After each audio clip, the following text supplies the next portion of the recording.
你看我给你带什么好吃的啦？面包、蛋糕还有三明治，你选一个。选一个呀，是你最爱吃的蛋糕啦。怎么啦？护士，能来看一下吗？啊，来了。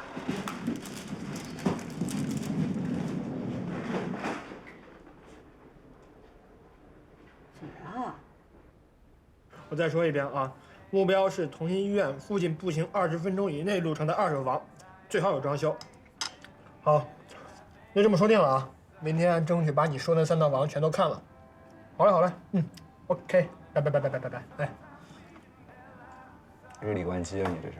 是啊，好不容易有个休息时间，还不多看几套。你现在首付存的怎么样啊？哪儿啊？同心医院什么地段？那房价，我就先随便看看，然后呢，再算算自己什么时候能把钱给存够。你说你这天天啊抠了吧唧的，把钱省下来，就是为了这套房，对吧？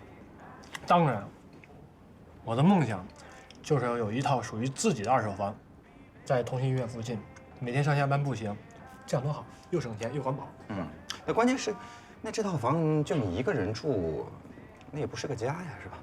当然不是啊，我要跟我未来的老婆在里面住，而且还要在里面生孩子。那问题就来了，老婆呢？老婆在哪儿呢？都没影子是啊。这确实是一个悲伤的问题。哎呀，我现在不是在努力的相亲吗？谁都跟你似的，随随便便就跟家人妹妹在医院里搞出那么大眼。哎，这对你买啊？你这也太损了吧！我再给你一次机会，王医生，你刚才看到什么了？我刚才看到家人妹，她其实挺努力的，教家人挺好的。平常的时候你别老在医院里去说她。教家人，挺好的。那你上啊，又没有人跟你抢。3天底的虽好啊，可她不是我的菜。我喜欢的类型是软妹子，萌萌的，喜欢毛绒玩具，然后她一出现，就会有粉色泡泡冒出来的那种。黄恒，有确定人选了是不是？有确定人选了，在这给我演呢，没有，我就是随便说说。是谁？真没有。你跟我说，我又不会跟别人说。哎呀，真的没有。你满足一下我的好奇心，可不可以？不是，你真没有。这对你买啊，你买。啊？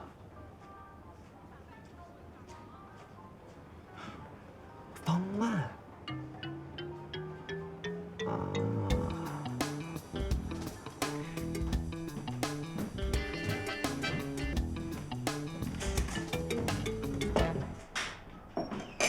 回来了，我照着你上次说的绿豆汤煮了一锅，要不给你盛一碗？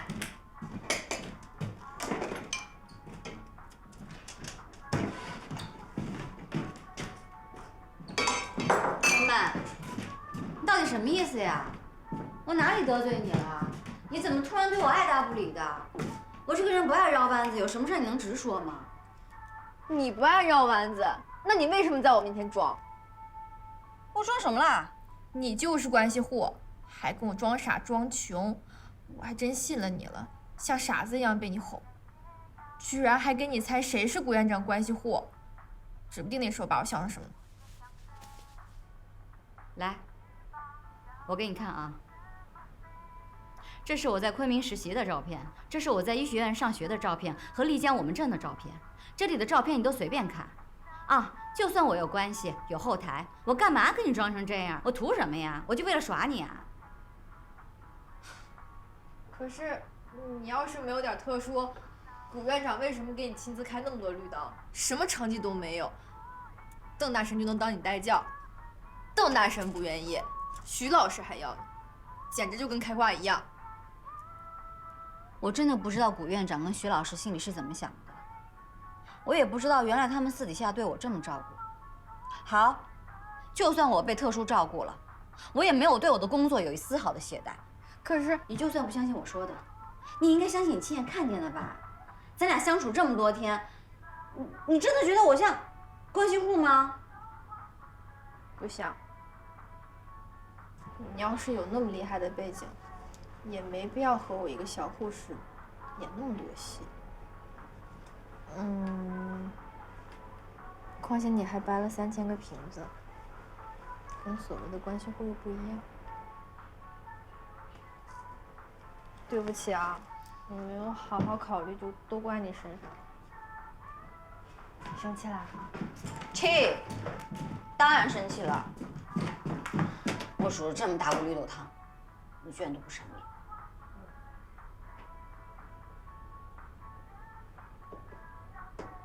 好，现在问题来了，我到底是哪门子关系户啊？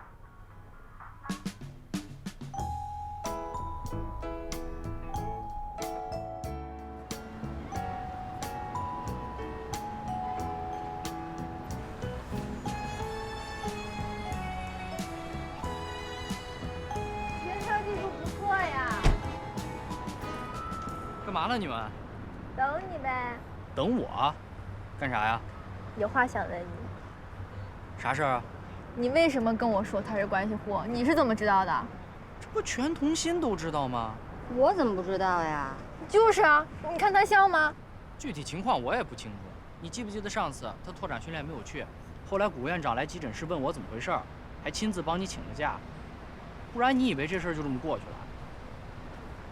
对哦，好像这件事情除了邓大神骂了我一顿以外，别的人就没有提过这茬了呢。就是，古院长帮你一个新人请假，这咱们同心史上第一遭啊！哎，你不会一点都没听说吧？不知道。哎，你不会真是古院长的私生女？你胡说什么呢？这能乱说的吗？我怎么有种不祥的预感？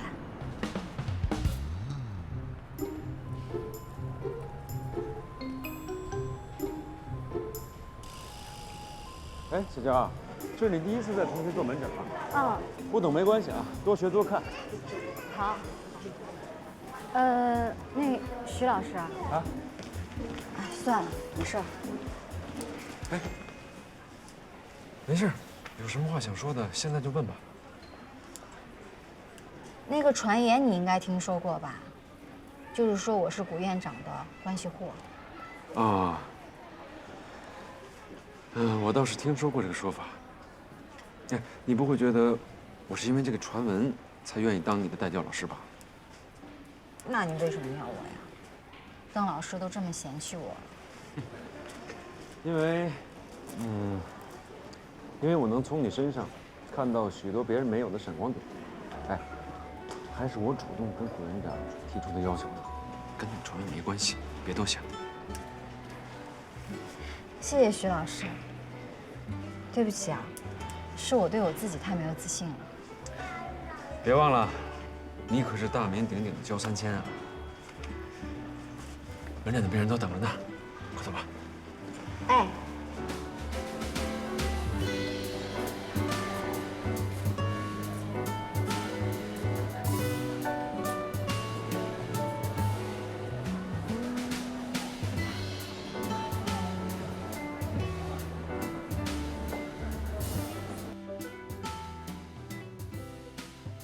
小娇啊，待会儿不用紧张啊。我在病房的时候就不太能搞得定。这个门诊跟查房啊不一样，你就当从头开始学啊。这个仔细一点，耐心一点，实在不行还有我呢。今天门诊是1个上午。行，那我们就开始。好。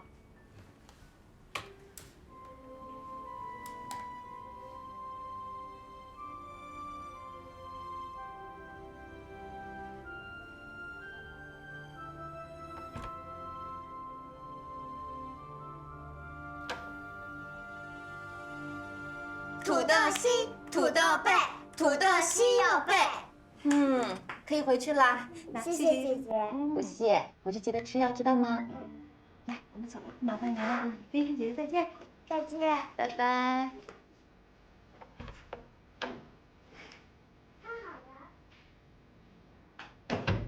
不错啊，现在都还在有一套。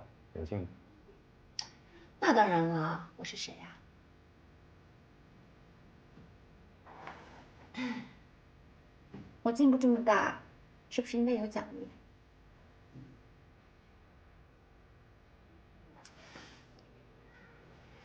放心吧，昨天是跟你开玩笑呢，别太当真啊。说吧，想要什么奖励啊？我想知道手术。就知道，给你准备好了。明天你主治的那个病人，腹壁肿瘤切除术。我不想做这种手术，我想更难的那种。想做2级手术啊？对啊。明年。好吧。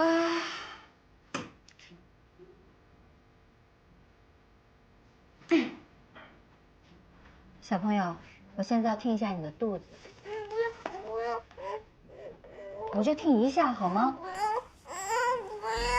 可是你不让我听的话，你的病是不会好的。请你配合一下好吗？医生，你轻点行不得啦，别把孩子弄疼了。我还没有碰到他呢。没事，小静，我来。来，我来看看。小朋友，看看这是什么？想不想吃啊？病好了再吃啊！来，拿着。啊，来，呼吸。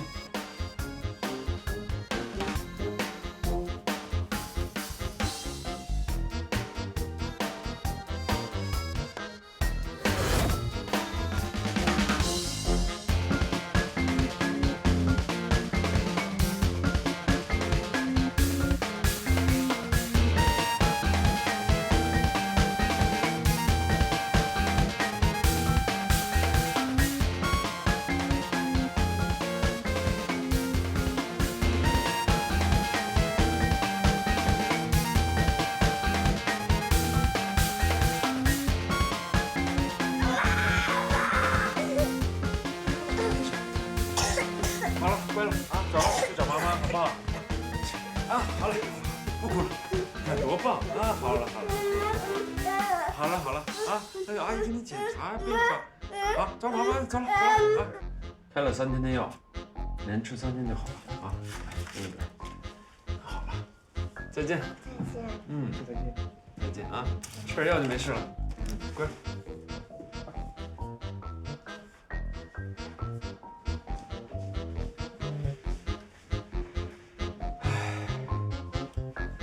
好了，门诊终于结束了。对不起啊，徐老师，到头来都是你一个人在看，我除了捣乱，什么忙也没有帮上。没关系，门诊啊，就是这样。这些小孩子呢，这一个个精力啊，比我们大人都旺盛。如果我们不能找出自己的节奏去对付他们，那确实很辛苦。对不起。好了，小静儿，不要再自责了啊！记住了，自责是最大的负能量。你待会儿先去吃饭吧，下午我们还有一个很重要的病人要接待。嗯。好啦，三千姐，你吃一口吧。你不开心也别不吃饭啊。来尝尝我们大厨师的糖醋秘制小排，吃完保证心情好起来。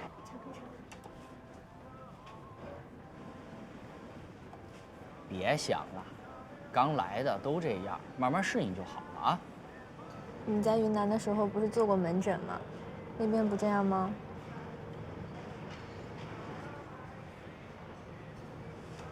以前在昆明的时候，哪有现在这么忙啊？我现在一天要看几10个病人，这病人一多吧，就立刻暴露出了我的各种短板。哎呀，现在的孩子真是家里都是大宝贝，来看个病，就跟逛公园似的，一来就是一大家子，有些还跟7嘴8舌的指挥，甚至有些家长来之前还要查百度。所以我跟家长沟通就是个非常重要的环节了。本来孩子生病了，情绪就不好。搁以前我还有时间慢慢的好，但现在呢，我必须要在最短的时间内去安抚孩子的情绪。哎呀，这这实在是太难了，我甚至都怀疑我是不是不适合做儿科医生。咱们童心啊，全国各地的孩子都有，什么疑难杂症呢都会遇到。还有这些孩子之前在别的医院都看过，把咱们童心当成最后的希望了。那些家长把孩子们带过来，都是抱着最大的希望来的，心理压力都特别大，所以沟通起来不是那么容易的。我是不是真的有这么笨呢？其实有那么一点点啦。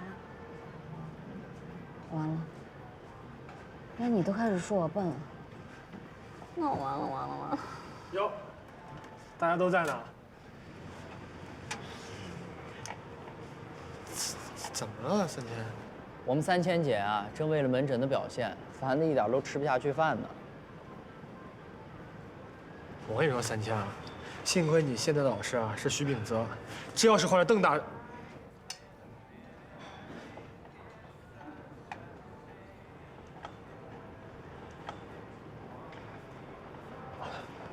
对了，曼曼，我有礼物送你。这么多啊！还有 KT 猫，你怎么攒的？你太大方了吧，谢谢。没事，回头啊我再攒点，到时候一并给你啊。我还有个病人，那我就先走了啊。拜拜。拜拜。哎，这么多年啊，没想到啊，我还是第一次听说 PICU 的抠王大方。什么呀？人家是真大方，你看这么多呢，你知道这东西多难攒吗？我觉得你俩这关系不简单呢。吃饭。哎，家人吃饭，吃。快吃一口吧。尝一口，尝一口。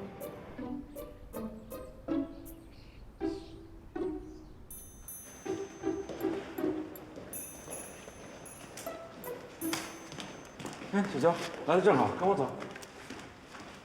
去哪儿啊，徐老师？我之前跟你说的那个病人来了。来，慢一点。慢点啊，小心。酒。虎楼谱啊。徐老师，这到底什么病啊？这么严重？一会儿就知道。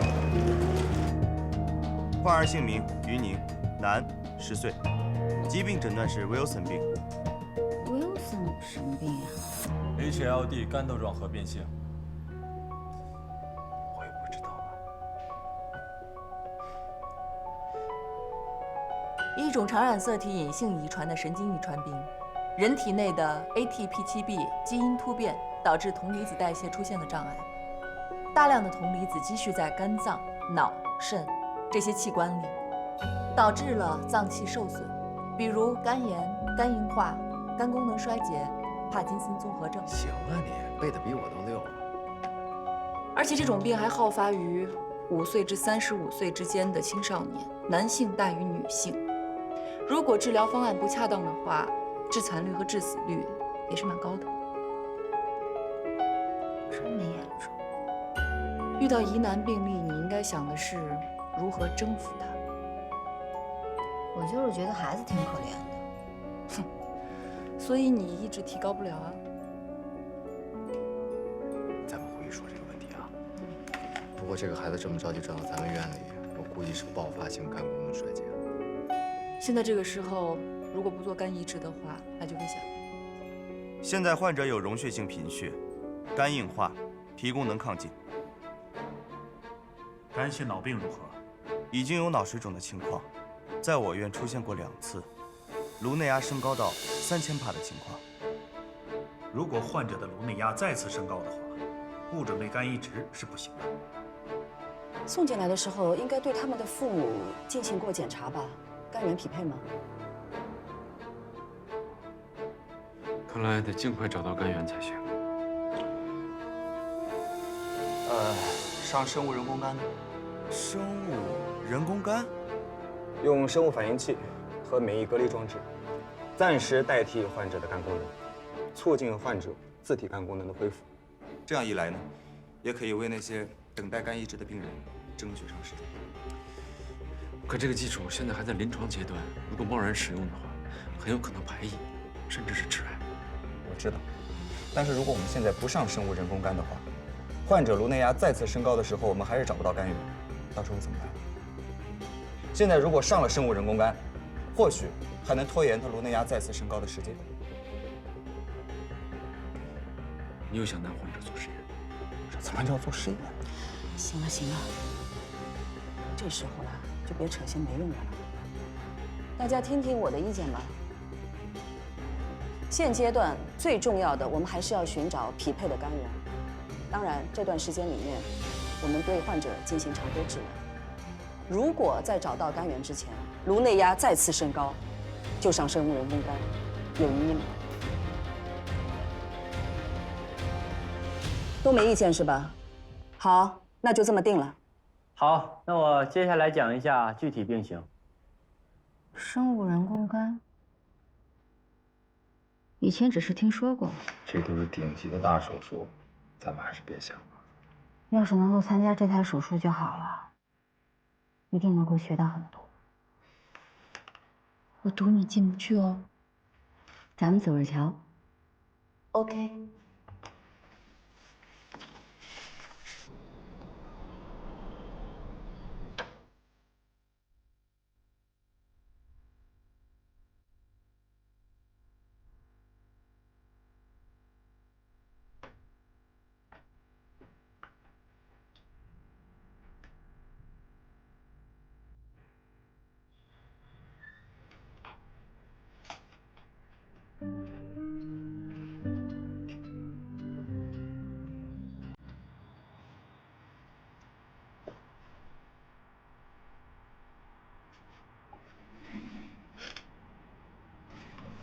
这么晚了，老公怎么还不睡觉啊？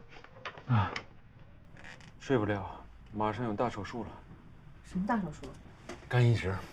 我跟你说，永宁，如果能拿下这个手术，什么职位啊、工资啊、资历啊，反正都不是问题了。你这种话说那么多年了，天天见你做手术，没见你把钱涨上去啊？不能光想着钱啊！哎，对了，这个给你。什么？面膜。微敷，你买的啊？不是，这是我们那护士长啊，他说这个好用，送我2盒，说回来给你试试。帮我谢谢人家。嗯。哎，对了，孩子那个新希特乳铁蛋白快没了，想着帮我带回来啊。嗯。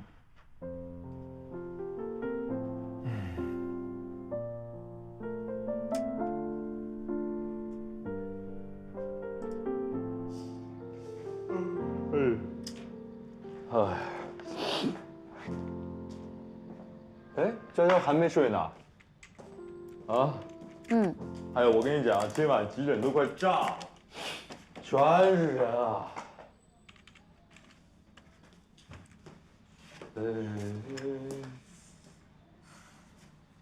哎，你怎么在弄肝移植啊？嗯，我一定要参加这次手术。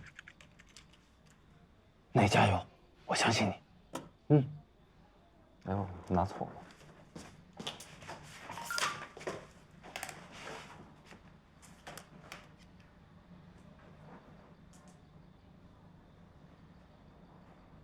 师兄。啊？什么事啊？啊，没事儿。哦。哎，对了，你饿吗？我正好我想去弄点饭，你想吃点啥？不用了。火锅面。谢谢啊。不客气。家人，在上海还好吗？生活上习惯吗？工作怎么样？哪你想那么容易啊？这里跟我们老家差别太大。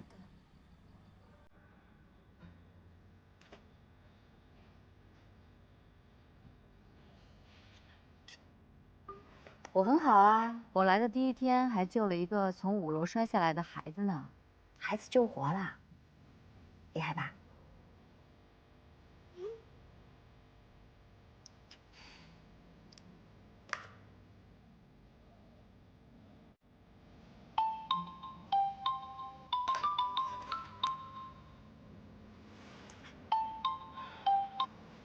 喂，家人。你怎么把电话打过来了？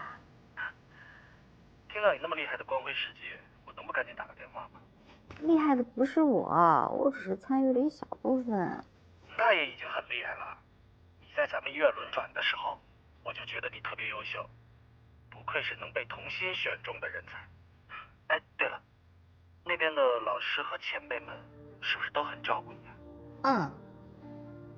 都对我挺好的，就像在昆明一样。那我就放心了。小师妹果然人见人爱。哎，对了，过2天我有个惊喜要给你。什么啊？搞得神神秘秘的。都说是惊喜了，哪能现在说？记者来叫我了，我先挂了。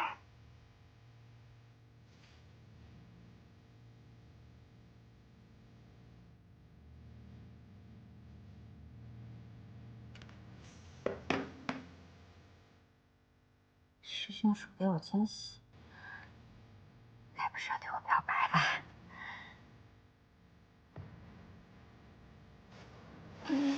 哎，你也来了。哎，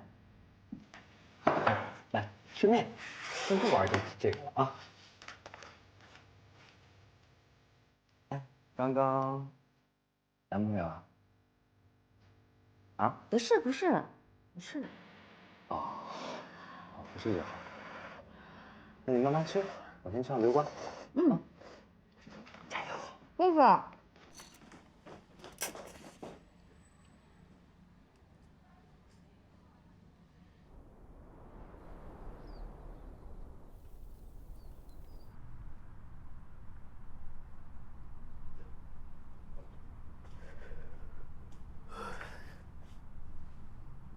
老公啊，你这一晚上没睡觉啊？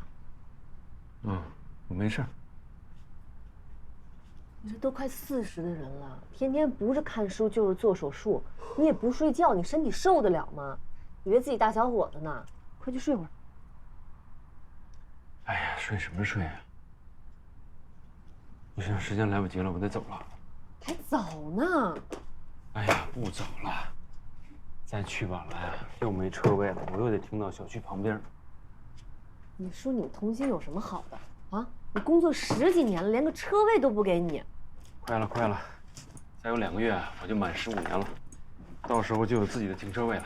走了。啊？哎，你等会儿，我给你拿个面包。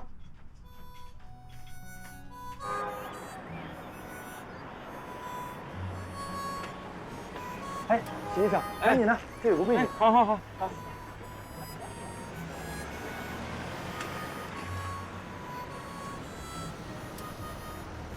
来，倒。来，再来一点。哎，好，哦。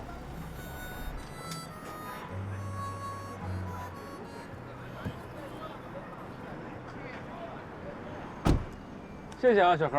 哎，没事，徐医生。如果我没记错的话，您还有2个月就有专属车位了吧？你记性不错呀。那是，就怕到时候您习惯成自然，还来这里找车位。怎么会呢？行，你忙着啊，我走了。还差2个月，就是整整15年了。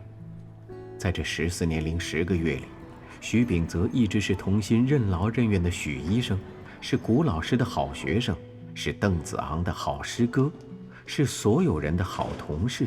哎，坐吧。现在，他还是焦家人的好师傅。在这么多身份之下，他逐渐失去了自我。或许只有他知道，他太需要一个机会能证明自己了，太想让所有人明白，自己除了这一份兢兢业业，还有高超的医术，还有在医学上的追求和理想。而眼前的这台肝移植手术，可能是他最好的机会。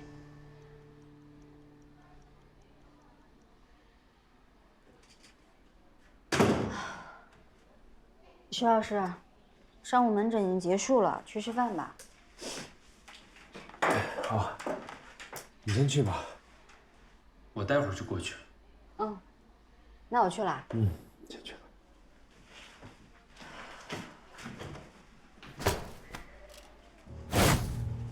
徐老师，哎，你说你又坑我双鞋，你什么时候能把鞋钱给我？我什么时候坑你双鞋了啊？我这刚……哎，别跑这么快，你刚吃完饭，小心肚子不舒服。哎，我这还没吃呢，哎，我到了餐厅才发现我员工卡忘带了，我得给赵三健带饭呢。我跟你说了。哎，这样，用我的卡吧。啊，谢谢啊，省得我再跑一趟了。我就说你最大方了吗？哎，妹子，是不是不太懂规矩啊？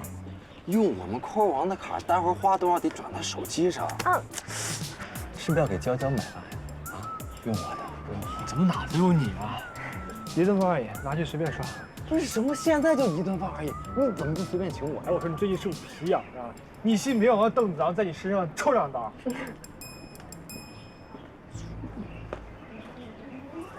哎，你别走呀，我请你吃饭呀！不用了。我要请他吃饭的，是他自己不吃的啊。你们还真有意思。走吧。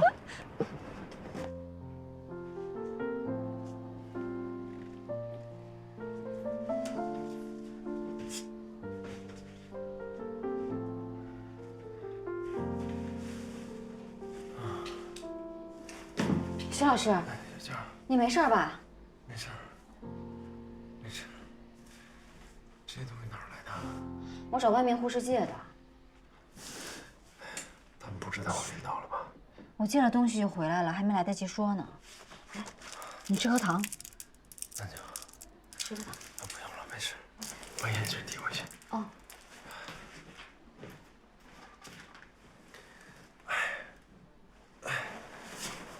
要不下午跟主任请个假，帮他把下午的手术重新安排下人手。千万别，我休息会儿就好，别耽误工作。可是，哎，小佳，你听我的吧，要是让人知道我连手头的工作都坚持不了，我还怎么争取别的工作？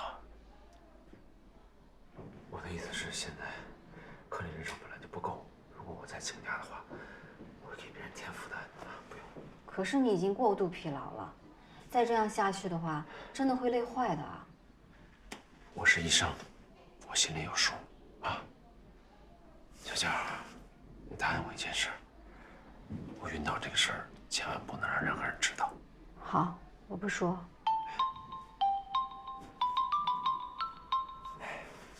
喂。啊，好，我马上来。徐老师，我去项目传达室，您再休息一下。我待会儿回来给你拔针哦。你再休息一下啊。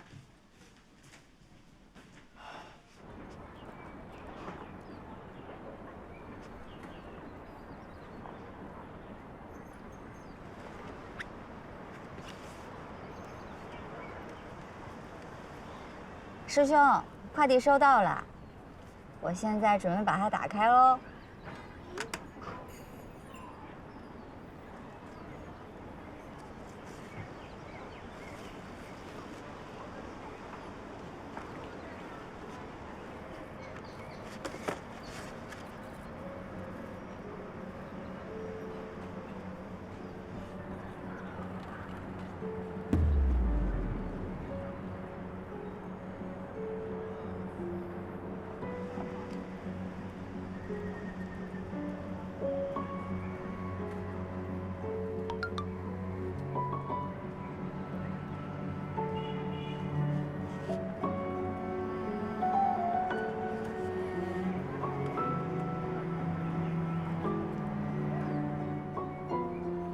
咱俩这么深厚的革命友谊，必须要跟你分享一下我的幸福。你也抓紧给我找个妹夫，别光顾着忙工作。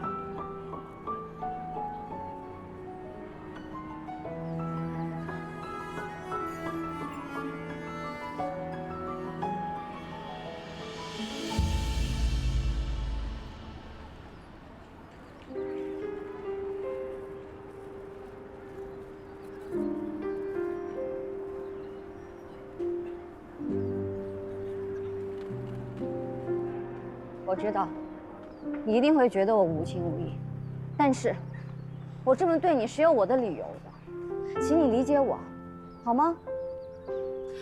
我知道，一时之间你肯定接受不了，但是就算我把你留在身边，迟早有一天我们还是会分开的，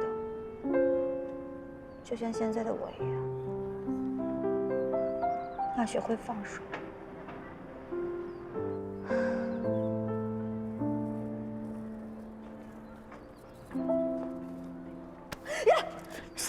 到了，干嘛呀？我还想问你干嘛呢，嘀嘀咕咕的。我扔垃圾呀，还能干嘛？这不是你那宝贝仙人掌吗？你干嘛扔了呀？谁宝贝它了？怎么了？出什么事儿了？这片仙人掌对我来说已经失去了意义。啊，因为你那梁师兄吧？你不会跟人家表白被拒绝了吧？真要这样，那倒好了呢。我现在连个表白的机会都没有了。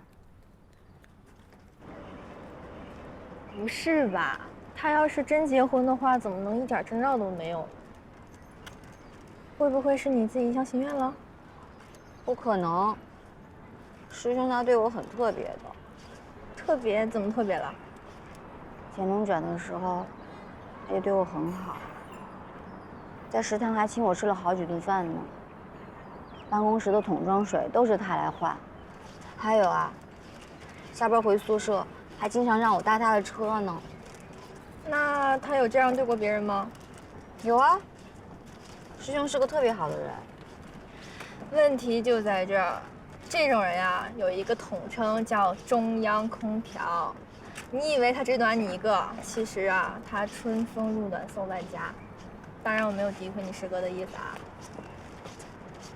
你说的对，看来是我自作多情。他要是真喜欢我的话，就不会送我这样一盆特别的花了。好啦，没关系，不还有我陪你呢吗？你看，这个长得像不像你？虽然没有光芒，但是也很灿烂呀。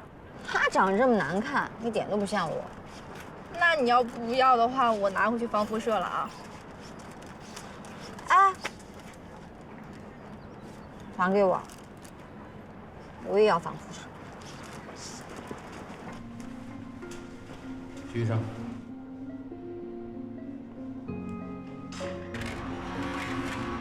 徐老师，你再休息一会儿吧，等忙好了我叫你。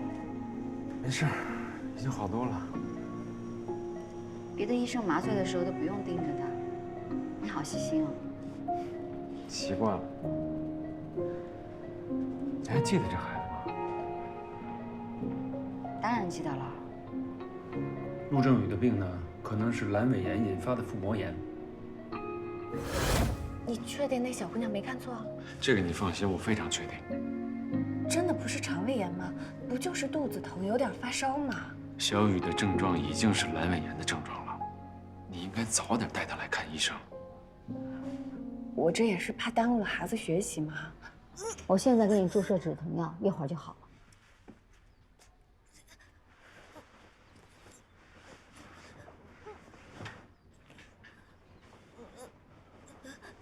坚持一下啊，一会儿就好了。医生啊，这个阑尾炎也不是很严重的，是吧？一般早期的阑尾炎呢并不严重，但是小雨错过了最佳治疗期，而且已经穿孔了，并且导致了腹膜炎，所以呢必须在恶化前尽快手术。还要手术，这么严重呢？你先别着急啊，即使是手术，也不会是很严重的手术，放心。你对小雨印象挺深刻啊。小雨这孩子很特别，总是一副心事重重的样子，还不愿意跟人说话。对病人用心是好事。您不也一样吗？一定要看到病人麻醉好了。哎呀，我不像子昂，在技术上本身就有天赋，所以啊，我只能在细节上多做一些努力，比如说多观察呀，这样就能在其他方面减少失误。走吧，走。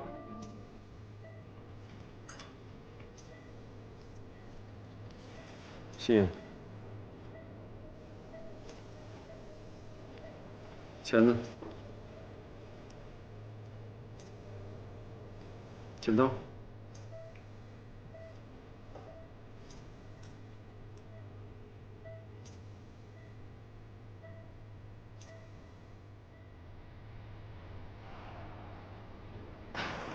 徐老师，刚那到最后是不是没有跟上你？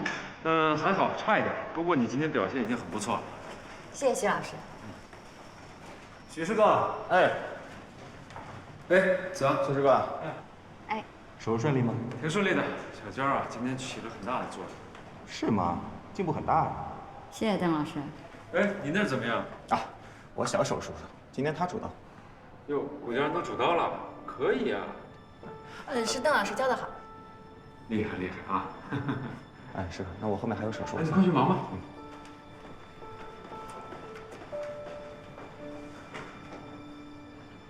小娇儿，你今天表现确实很好，过不了多久，你也可以主刀。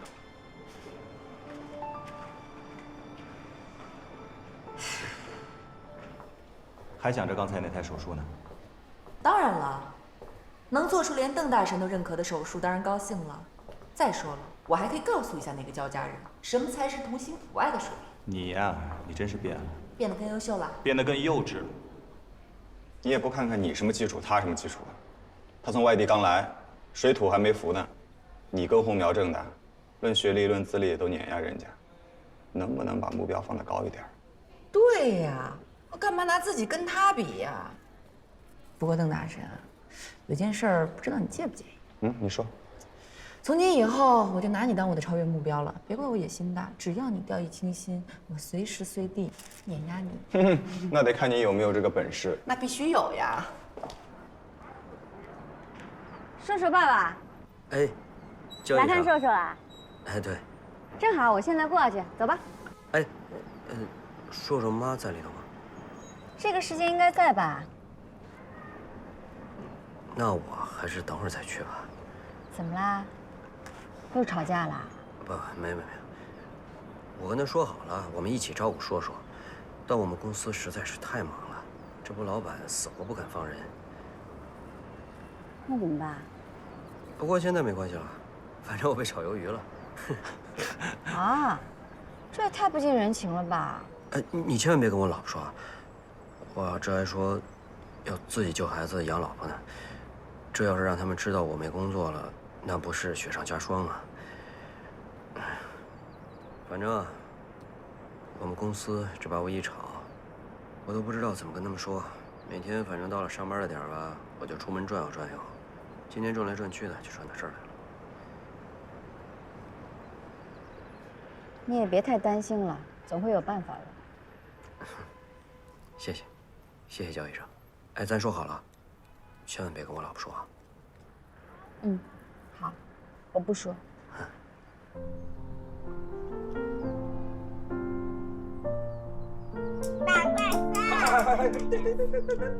我打到你了！太烦啦！哎呀，好了，别玩了，吃完饭再玩啊。好吧。我还要玩。听妈妈话啊，要先吃饭。你最爱吃的，还有我们嘟嘟最喜欢吃的可可球，真乖，来，我们再来一口。我吃完啦。哎呀，你别玩手机了，你看看。我来。嘿，这呀，摔倒了，看看。哎呦！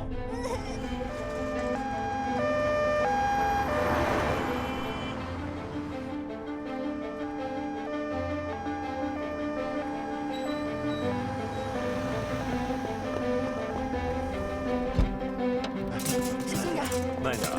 给我。喂，我来办公室。哎，谷家人还在吧？让他过来急诊手术。他已经走了。啊？已经走了？那现在科里边还有谁啊？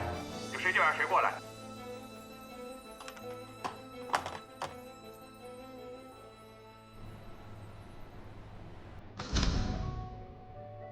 这个孩子的情况，因为颈部周边有很多神经和血管，如果随便拔出来的话，可能会造成更多的伤害，所以必须在那之前扩张伤口。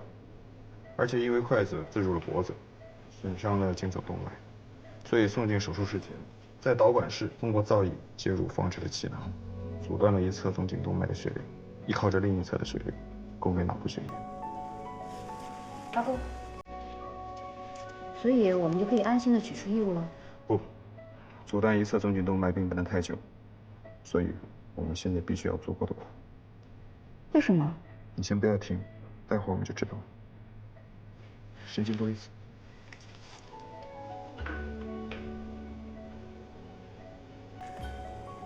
好，现在开始就是最麻烦的事情。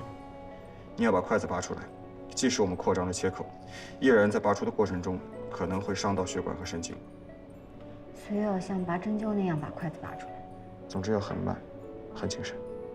但是也不能太慢吧，让颈总动脉阻断时间太久的话，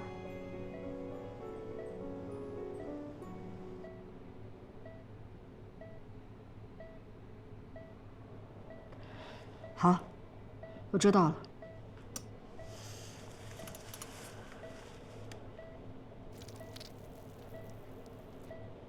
哎，快了啊，慢点。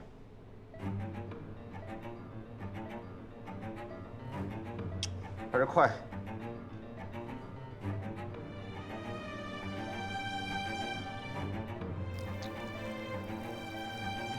哎，停！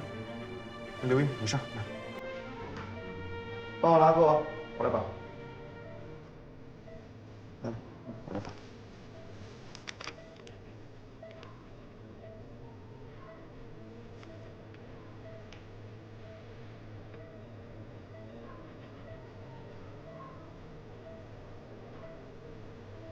你愣着干什么呀？器械。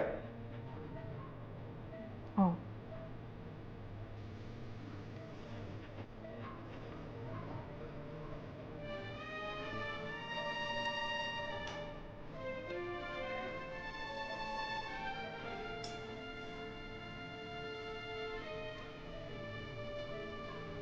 对，好。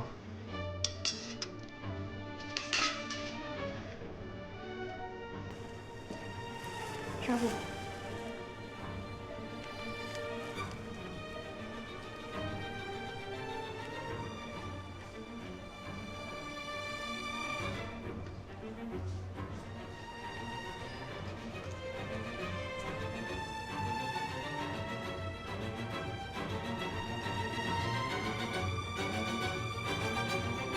闺女，你过来一下。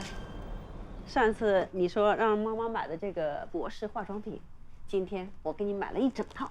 哎呀，谢谢妈。哎呦，哎，吃饭了啊，菜都凉了。好嘞，吃饭了。好。这么多菜呀，爸。哎呀，今天阿姨休息，老爸露一手。尝尝这鱼。好吃。哎，对了，爸。嗯。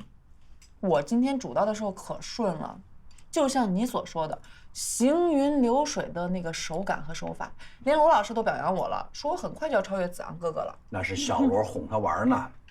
其实家人和子昂啊，还差得远呢，很多地方都需要好好学，好好练。你这个人真没劲，人家小罗都知道哄我们家女儿高兴，你这个当亲爹的就会泼冷水。如果每个人都看待我是院长而不敢批评他啊，净说些奉承话，那有什么好处啊？他怎么进步啊？我们家女儿前途无量啊，不是你这个小小的院长可以比得上的。宝贝儿，临床呢，你经历就行了。咱们的目标是要当大领导，走到哪儿我都要当最好的，临床也是有挑战的。哎，这才是我的好女儿。哎，我说你怎么吃饭都堵不上你的嘴啊老佛爷赏的红烧肉哎，好吃，来，红烧肉。公主也赏了一块。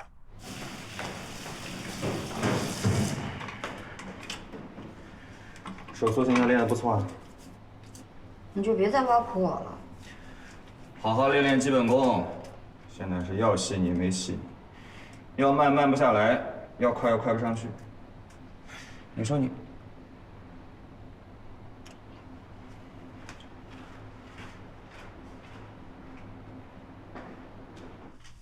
哎，宝贝儿，子昂教你教的怎么样啊？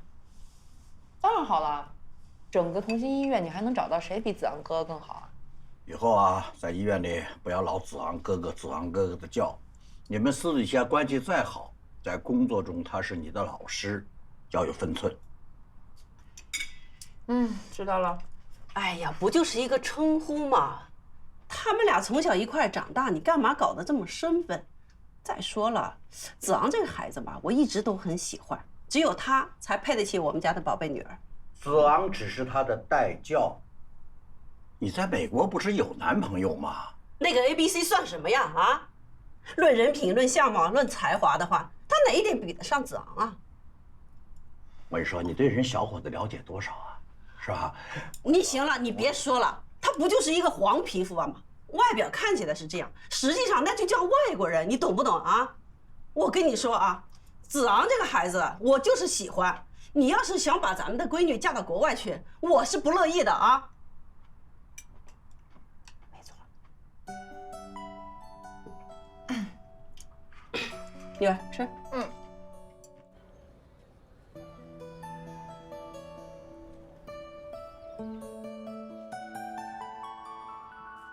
回来了。娇娇回来了，来，和平战马，提提神。谢谢啊，八哥。怎么了这是？没精打采的？我已经被打击得千疮百孔了。是不是因为老道啊？哎呀，好好想想呀，这能搭档邓大神完成第一台手术啊，搁外边那不是一般人能做到的。你要对自己的水平有自信啊！只是个医助而已，给主刀提鞋的不配。对不起啊，我不是在说你，我在说我自己。哎呀，我懂，人人都觉得我们医助无法跟主刀相提并论，但是你想想，能把医助做好也不容易啊。就算是邓子昂那种级别大神，做起手术来不也是离不开我们医助吗？对吧？我知道。红花还需绿叶衬，可是我说焦家人同志，你得振作起来，知道吗？你得给老许争口气啊！啊，你是老许的学生吧？学生就直接代表着带教老师的实力。本来老邓就有赶超老许的趋势，你这个学生要是再掉链子的话，那丢的可是老许的脸呀！就算你不为老许考虑，我明白了。啊，你说的对。谢了。来，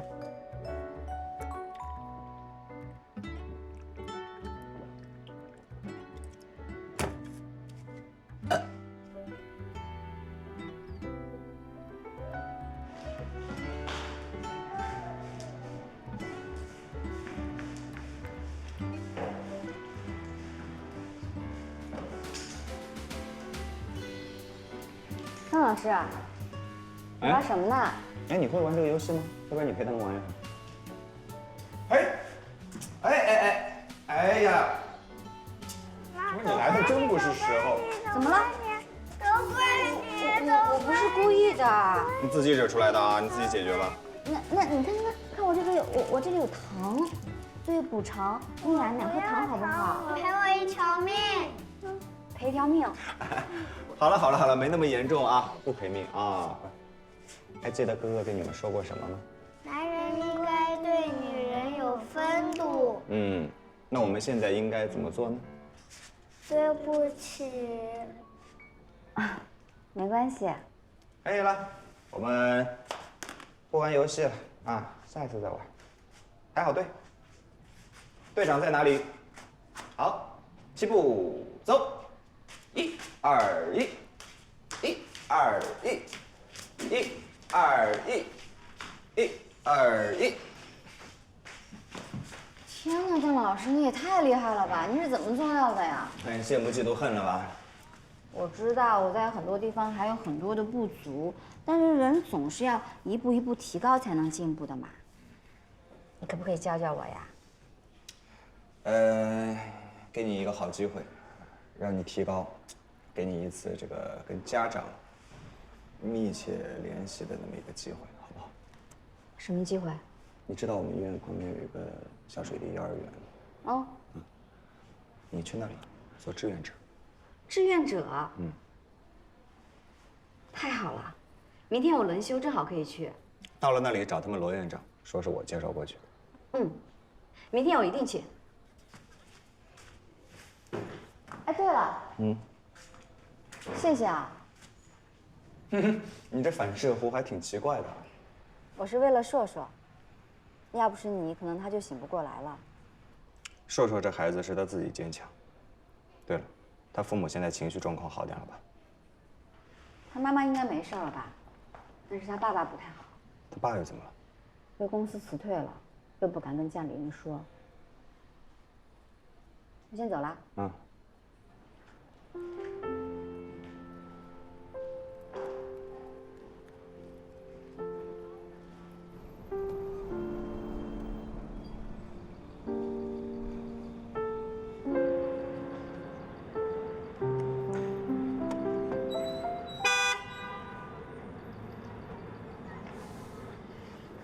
早。这我跟你说过多少次了，在医院里别这么叫我。但是这是医院外面了呀。以后扩大范围啊，医院周边2公里都不许这么喊。行，我以后会注意的。我绝对不会让别人知道咱们俩是从小亲密无间的关系。说什么呢？越说越离谱了，搞得跟有什么事儿似的。行了，赶紧回去休息吧。哎，我明天轮休，可以放飞自我了。哦，你明天轮休啊？没有安排。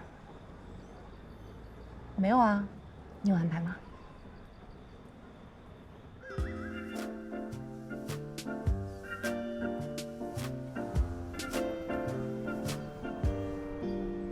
小朋友们，今天我们学一个洗手操，好不好？伸出你们的小手手，挽起小袖口，打开水龙头，伸出小手手，洗手心，洗手背，搓搓手指头，冲一下，呀，肥皂泡泡不见了！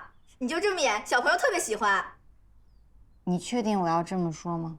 确定，我们幼儿园老师就是这么教的。哦，真是教育不慎。那我先走了啊。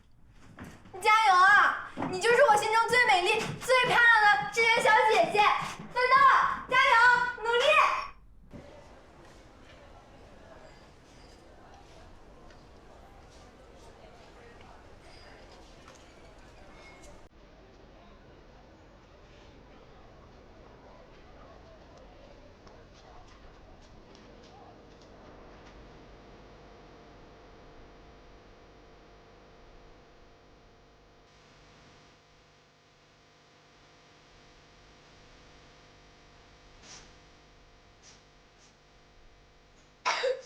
子图，怎么了？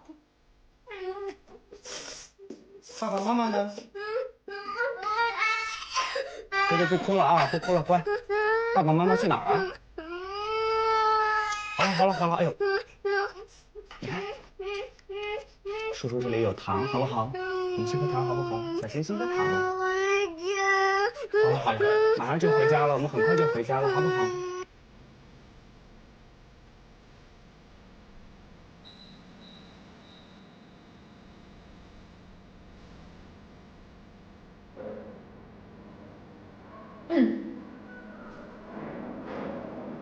公主，你怎么来啦？怎么我不能来啊？张老师让我来的。到幼儿园当志愿者算什么艰巨的任务呀？培养你高尚的情操，增强你的业务能力，多有意义啊！没兴趣。啊，你不去也行。出卖个绝密消息给你啊！明天，仙人掌会去幼儿园，特训。哎，大妈，请问罗园长的办公室在哪儿啊？谁是大妈？大姐，我们来是找罗园长的，他在吗？他找谁啊？我也来找罗院长。那你们两个跟我来吧。哎，好。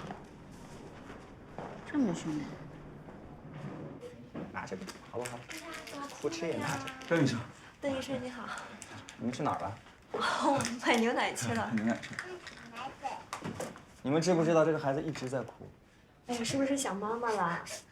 那你们觉得你们2个大人都跑掉了，那谁来照顾这个孩子呢？以后可是不能把你一个人留在这儿。哦，你不哭了，来，我们来这边。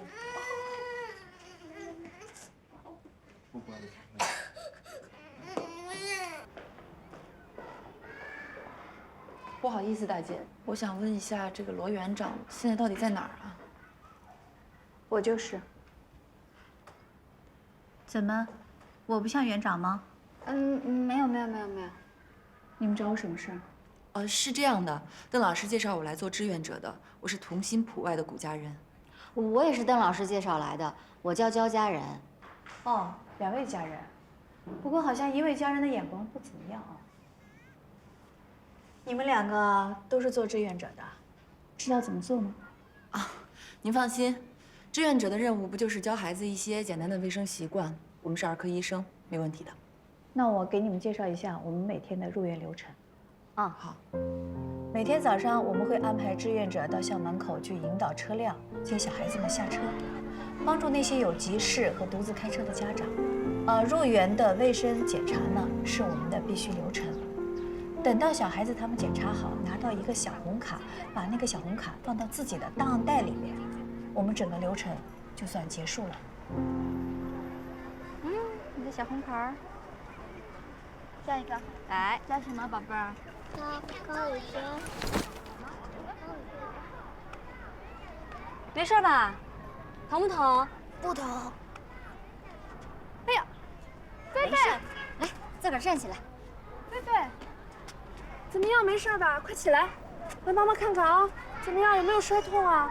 没事儿。膝盖怎么样？都有点红了呀。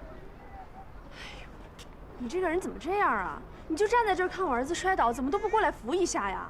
宝宝妈妈，您误会了，我刚才第一时间就过来了，我看到宝宝没受伤，所以呢，我鼓励他自己站起来。你没听到他说很疼吗？他膝盖都摔红了。我们是男子汉，自己摔倒了可以自己起来的，对吗？他才5岁啊，你知道吗？你真是站在这儿说话不腰疼，感情摔的不是你家孩子是吧？我不是这个意思。那你什么意思呀？罗园长，你过来一下。哦，菲菲妈妈。哎呦，你们这位志愿者看到我儿子摔倒，连扶都不扶一下。我今天这是看见了，我这要是没看见呢，都指不定多少次摔倒没扶了。不是的，罗园长。行了，别说了。菲菲妈妈，这件事情怪我们处理不妥当，我向你赔礼道歉。以后我们工作上一定注意更加细致。您不用跟我道歉呀，就是这个小姑娘说话实在是太不好听了。行吧，我就说这么多啊。不过你们这一次的处理方式还算正确，没有把那筷子贸然拔出来，否则的话会很危险。因为那根筷子如果是插到他的大动脉的话，一旦拔出来以后就会引起大出血，到时候即使送来医院，可能我们也没得救。邓医生，能不能再给我们普及一下，就是外伤怎么个处理方法？如果是小孩平时只是一点擦伤的话，你们看，如果伤口很浅不深的话，就拿酒精碘伏擦一下，用纱布包裹一下，基本上就没事了。但是如果你们发现伤口比较深，如果像小嘴巴一样的，张口的那个形状，你们就记得包裹好以后马上送到医院来，可能我们就要考虑给他缝针了。哎，那烫伤呢？烫伤处呢，用冷水，流动的冷水，冲15到20分钟。如果孩子呢是穿着衣服烫伤的，先把衣服剪开，再把衣服慢慢的、缓缓的推下。如果旁边有便利店可以买到冰块的话，买一点冰块回来，在烫伤处要敷一下。但是你们切记，千万不要用老办法，什么牙膏啊、酱油啊抹他的伤口，千万不要。那个邓医生，我想问一下，扭伤是不是不能热敷啊？因为上次我儿子踢足球不小心把脚崴了，然后给他热敷一下，结果第2天疼得站不起来了又。扭伤不是说不可以热敷不能立即热敷，先冷敷，这样可以起到消肿止痛的效果。在24小时之后，然后才开始进行热敷。这样对了，我们同心医院印了一批小册子，就是为了普及各位家长的，就在前台，你们可以去领，好吧？好，行。这2个姑娘来普外也有段日子了，你觉得怎么样啊？您是要听实话呢，还是要我说说客套话？我要是想听客套话，我就找老许了。说实话。那你就是在逼着我骂人呗？看来你对他们2个评价不高啊。哎，怎么说呢？新人嘛，总有这里或者那里的不足，也没法告。这也都正常。哎，对，我估计现在啊，这2个家人真被幼儿园那些孩子折磨得够呛。你把衣服留下，走吧。园长，刚才真的是误会，没什么误会。我刚才第一时间过去看孩子了，地面很干净，孩子没有受伤。我鼓励他自己站起来，我觉得我做的没有错。你怎么不理解啊？鼓励孩子摔倒了自己爬起来，这是没有错的呀。那我错哪儿了呀？你对家长的态度，刚才那个地方不是你跟家长去讲道理的场合，只会妨碍我们入园的工作。对不起啊。没什么，你把衣服留下来，走吧。园长，我还有事儿。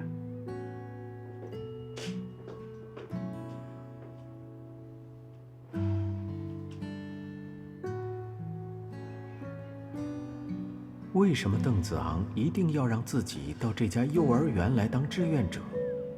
焦家人不知道，他只知道自己又一次被谷家人打败了。短暂的时间里，他只学会了一件事，那就是不能以一个居高临下的态度去跟家长讲道理，而是要学会体谅他们的情绪。可是，他却没有机会再证明自己了。带着这样的郁闷，他回到了医院。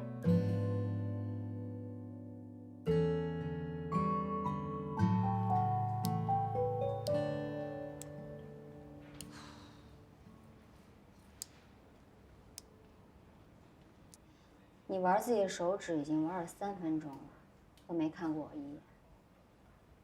你就这么讨厌我呀？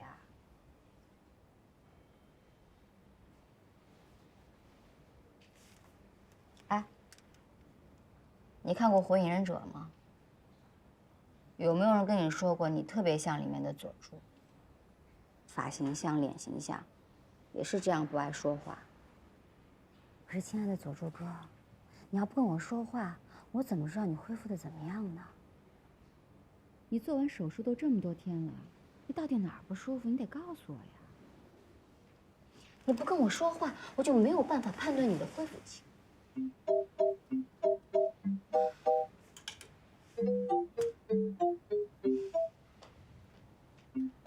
哎，你怎么还在这儿？我交流病情呢。哦，那还蛮有效果的哦。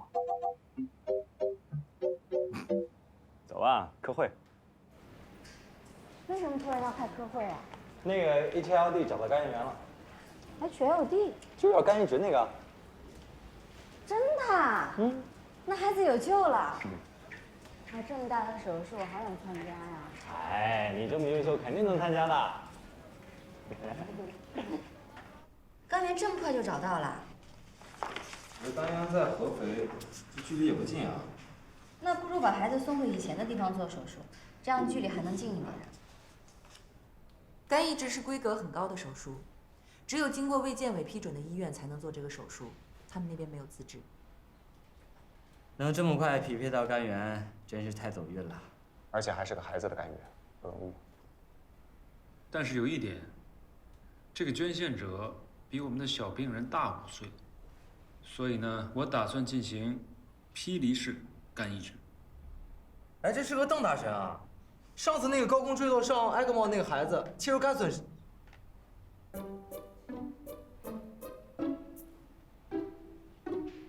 主治医生不是您吗，徐医生？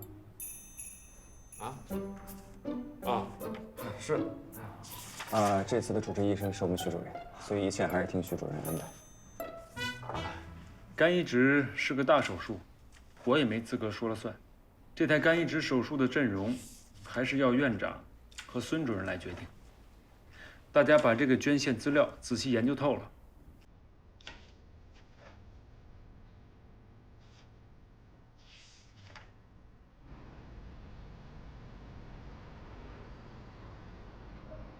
任务完成。我听罗院长说了，任务完成的不错啊，还收了一批小粉丝。那是必须的。我谷家人有心想做的事情，有什么做不好的？不过邓老师啊，我任务完成的这么好，是不是应该奖励一下？完成任务是你的本分，要什么奖励啊？还有啊，我听说那个仙人掌在幼儿园里被学生家长吵起来了，怎么回事？我这个人呢，不喜欢说别人坏话。再说了，对他的事情我不感兴趣，知道。还挺懂规矩的，不错。那我也不问。不过本公主认为，没有奖励无所谓。那邓老师是不是应该请学生吃顿饭啊？也到吃饭点了，那行，食堂走起呗。走。哎，你等一下，接个电话。喂。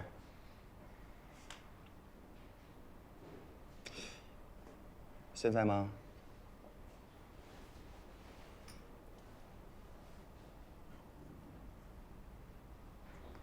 哎，我在听呢。啊，好，我现在过来。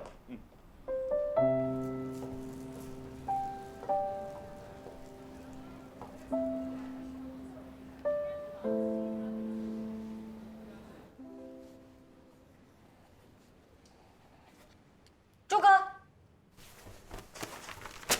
怕什么呢？怎么没吃饭呀？啊？不饿呀？我跟你说啊，现在的小姑娘可不喜欢太瘦的男生，会觉得没有安全感的。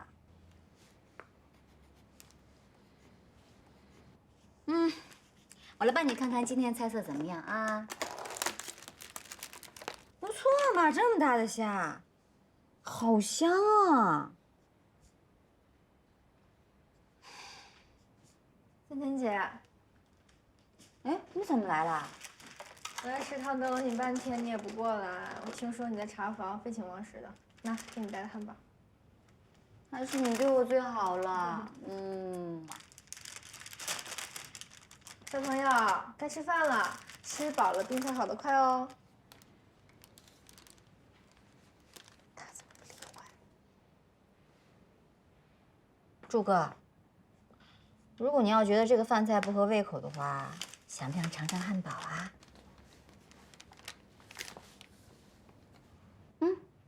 那今天我跟你交换好不好？我把这个汉堡放在这里了啊。正好呢，我有点事儿要出去，我一会儿再回来吃啊。我走了啊。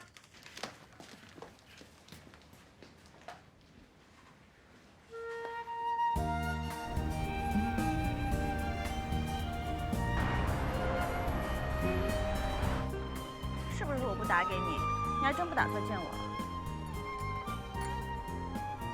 是你先把我微信删掉的。那你可以加回我啊！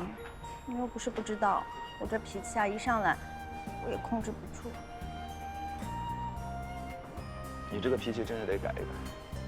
我知道，我现在真的在改，我是真的很爱你的。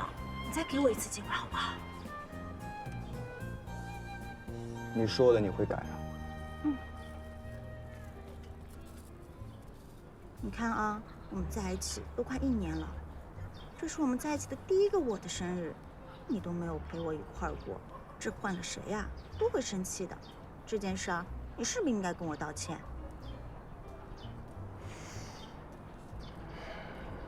对不起。那你是不是可以答应我，以后我们在一起的每一个纪念日、我的生日、一些节假日，你都可以陪在我身边？不可以。我们的时间由不得自己来支配，随时叫我们就要顶上。你自己换位想一想，你去医院的时候，因为自己有病了，自己生病了，自己需要去求他们，要让他们来帮自己治好自己的病，所以把所有的希望都寄托在他们身上了。如果这个时候医生因为要谈恋爱，因为或者别的私事，不能帮你好好去看病，或者根本人都不在，那你怎么想？是不是觉得很绝望、很无助？那你所谓的那些你的节假日啊，那些纪念日啊，我真的没有办法保证都会陪你过。那可能我觉得我是不是其实不是你想要找的那样子的一个男人？这句话什么意思？我的意思就是，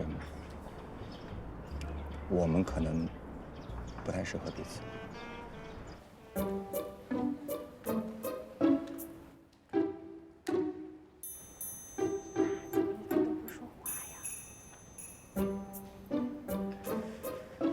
他就是不爱说话。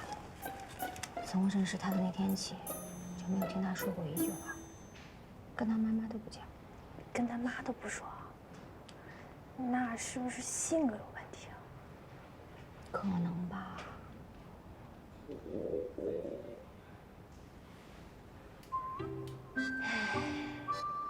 饿了吧？先吃我的吧。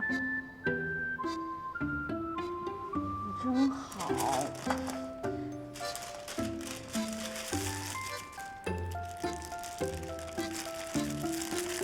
但是我要吃了，你能怎么办？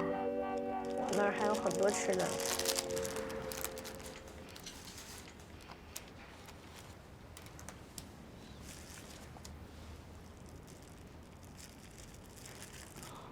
吃了喂。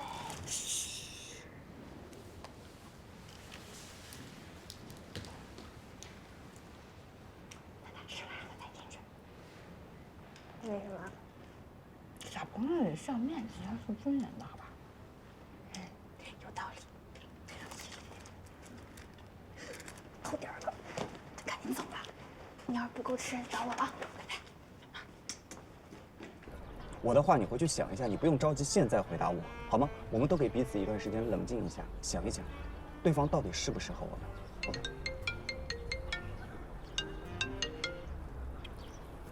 哎，家人，你说。啊，我在外面呢。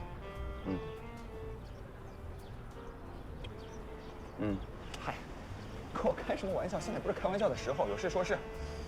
啊。OK， 我知道了，行，我马上回来。好。你干什么？家人是谁？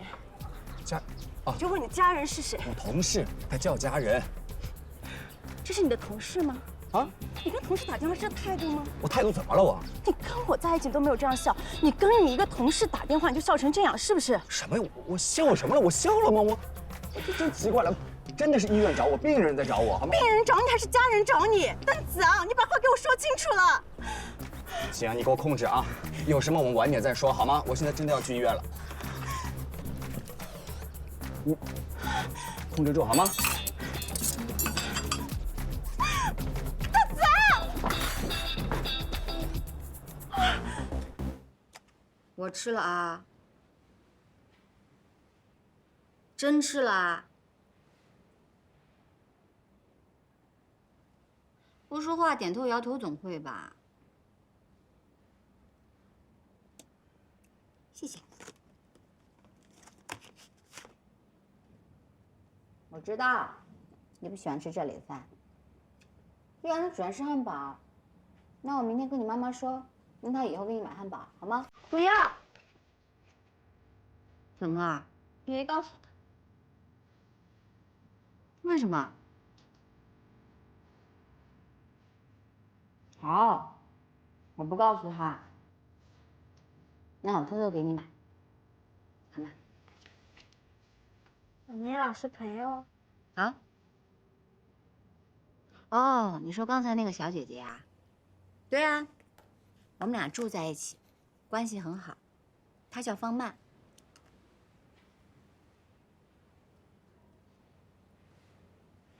哦，我和方曼都不会告诉你妈妈的，放心吧。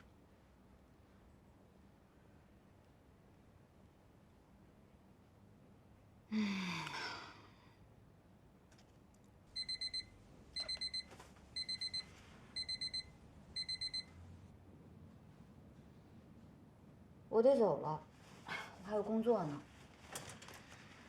明天我再拿汉堡过来跟你换，我晚上再来看你。那我走了。